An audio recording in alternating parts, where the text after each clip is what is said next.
Okay, I've been interested in this one, but of course the week it dropped. Busy, busy, busy at work, and here I am only finding enough time right before the weekend. Well, you can tell who who I'm rooting for, but I have a feeling, just like most of my other picks this season, except Magneto, he's gonna lose bad. And I don't even know that much about Black Adam, other than that he's the arch enemy of Captain Marvel. No, no, I'm sorry, Shazam! And that he's got his own nation called Kantaj. How's he the counterpart to Apocalypse, other than like what some Egyptian connection? I don't know. But yeah, Apocalypse, you can't really even call him a villain anymore these days. He's more of an anti-hero, because all the X-Men characters are basically anti-heroes since the founding of the nation of Krakoa. I mean, he was even on the new lineup for Excalibur for a while, until he kind of left the team and left Krakoa for who knows how long. But anyway, enough comic nerdiness, let's just get on with it. Three, two, one... Boom!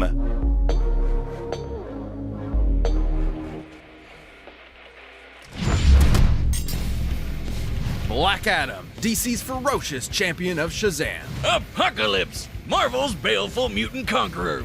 Anubis, Toth, Ra. For over 30 centuries, Egyptian mythology spawned. Oh, there is an countless legends. Egyptian And connection, we got okay. biggest baddies this side of the Nile. He's Wiz and I'm Boomstick. And it's our job to analyze their weapons, armor, and skills to find out who would win a death battle. I'm guessing Black Adam. If he's like basically the same as Shazam, he's way OP. You've heard of Gotham, the Mascara, Metropolis, just a few of DC's unique tourist spots. But Ooh, that was there's old school another. Superman South of the movies. Mediterranean Sea and north of the Sinai Peninsula rests the sovereign nation of Kahndaq. Well, those Okay, spots Kahndaq, have okay, I knew Superman I was and getting it that Batman solving wrong. crimes like it's magic. Kahndaq's got an actual magic man saving him, Black Adam. Long ago, Teth Adam and his people were enslaved by the conqueror Ebok and his army of barbarians. All he had left was his nephew, Amon. Upon fleeing certain death, the two stumbled onto the Rock of Eternity, a mystic lair that has defended magic since the dawn of time. Here, the two earned an audience with the lair's masters, the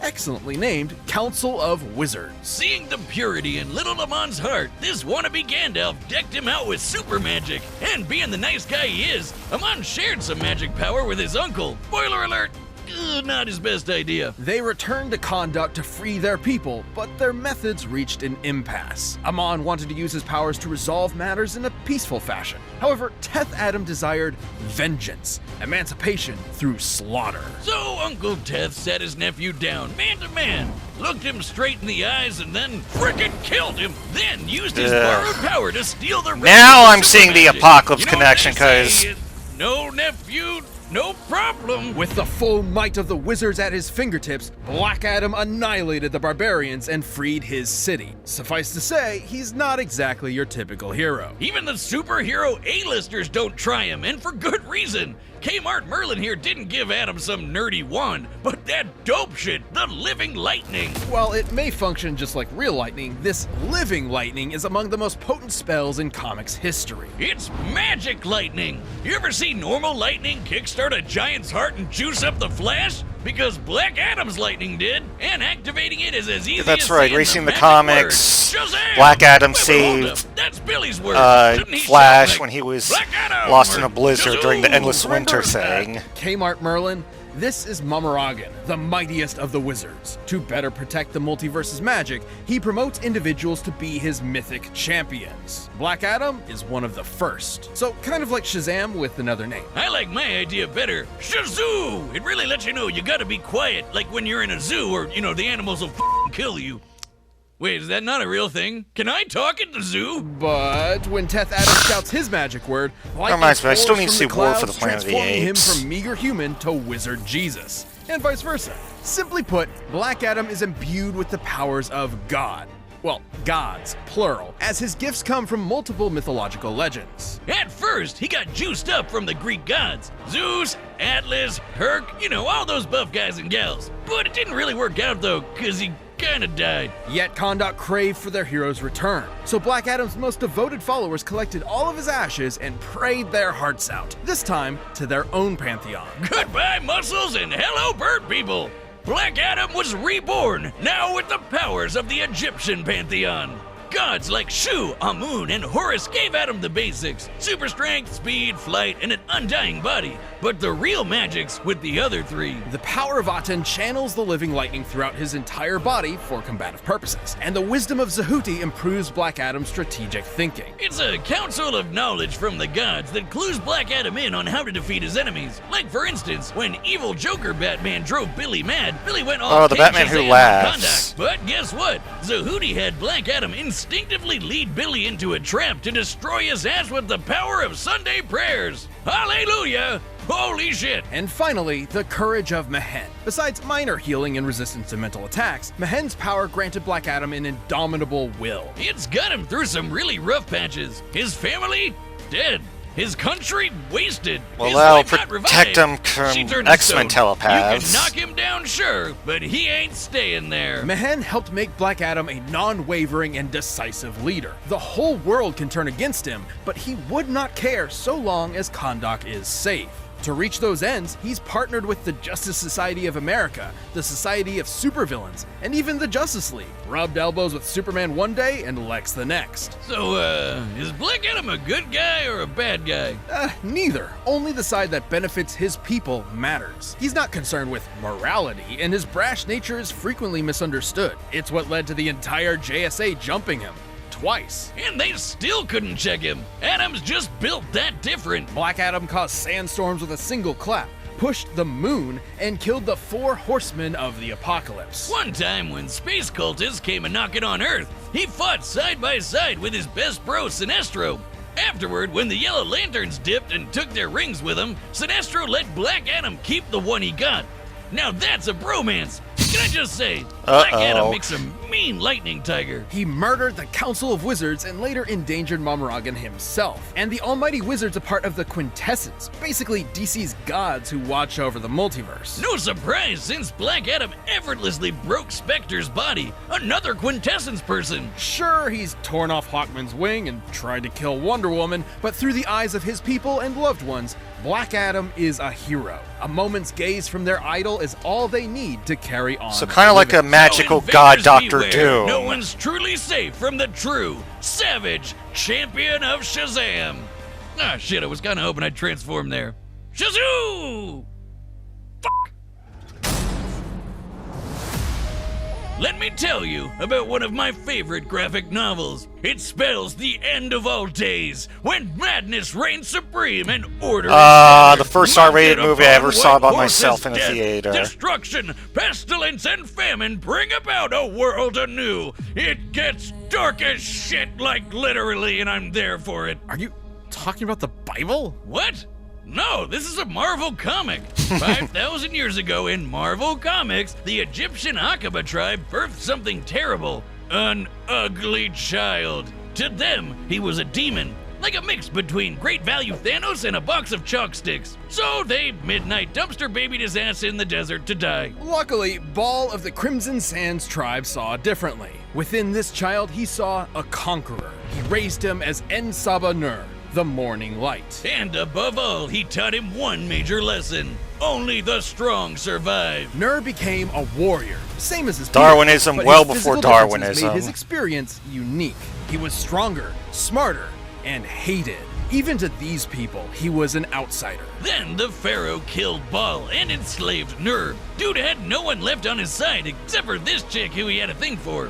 But everyone he meets apparently just wants ugly people to die, even when he saves their life.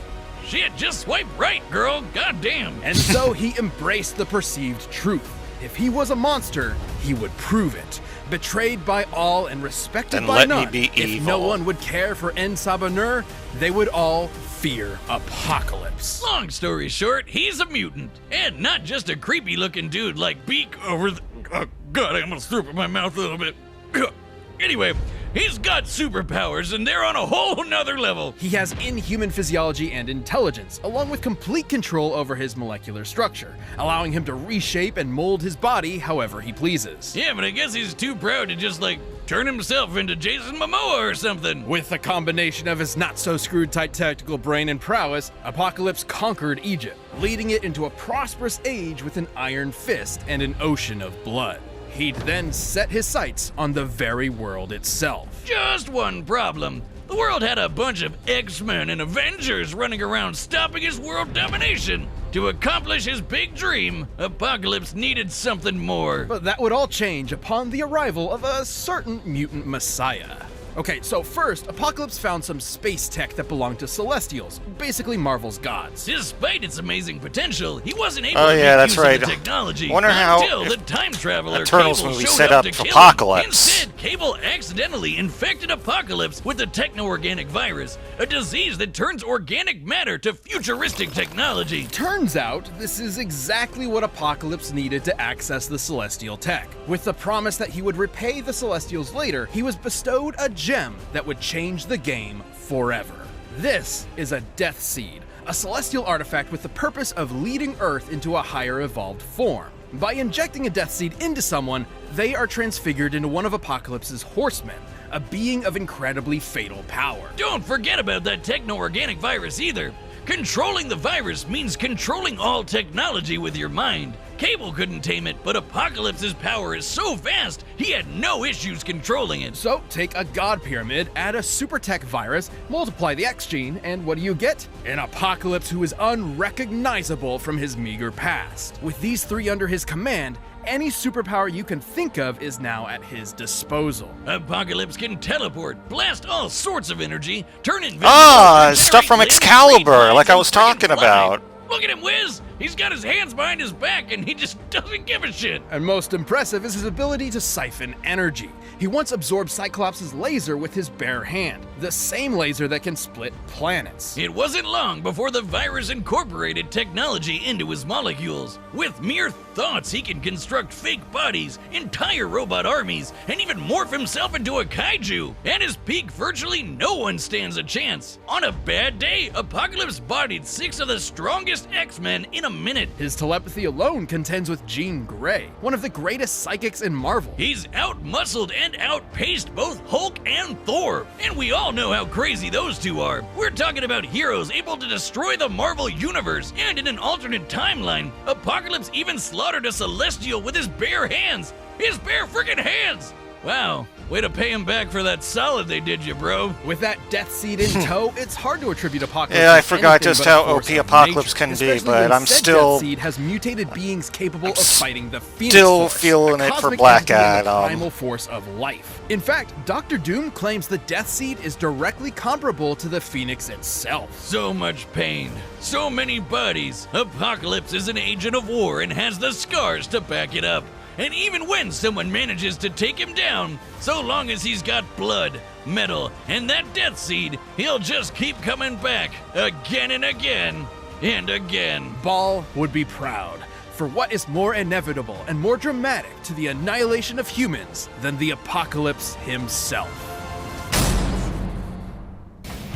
All right, the combatants are set, and we've run the data through all Alright, so possibilities. Black Adam can stand up to the Justice Leaguers, but Apocalypse can stand up to Thor. This is a tough one, but the way this season's been going, I'm gonna guess Black Adam, because my picks just always lose. Oh, it's gonna be 2D.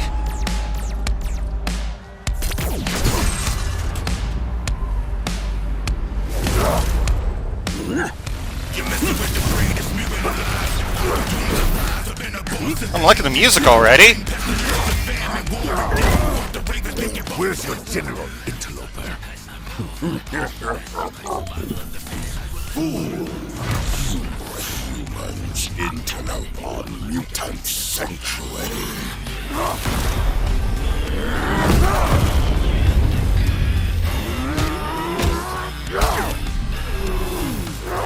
Shazam!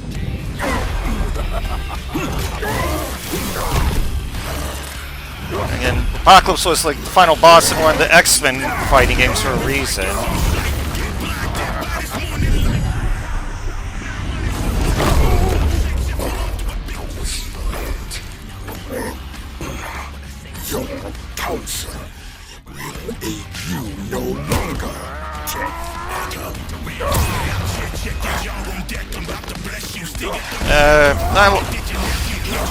I'm not digging the Apocalypse voice, but then again, you can't beat that voice from the original cartoon, can ya?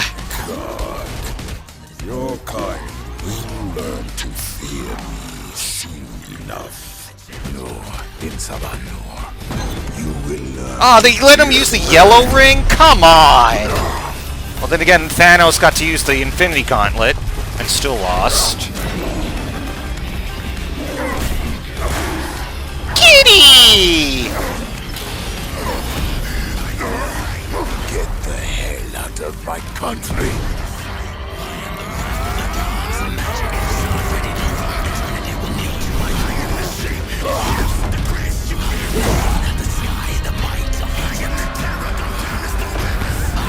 Nah, that can't be it. I refuse to relinquish my home to you heretics. Shazam!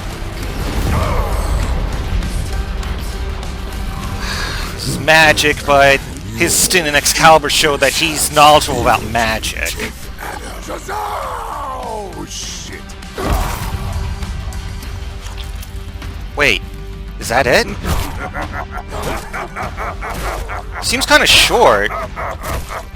There's gotta be... I know it, there's something else going on. What choice? Now, everything you've built will fall.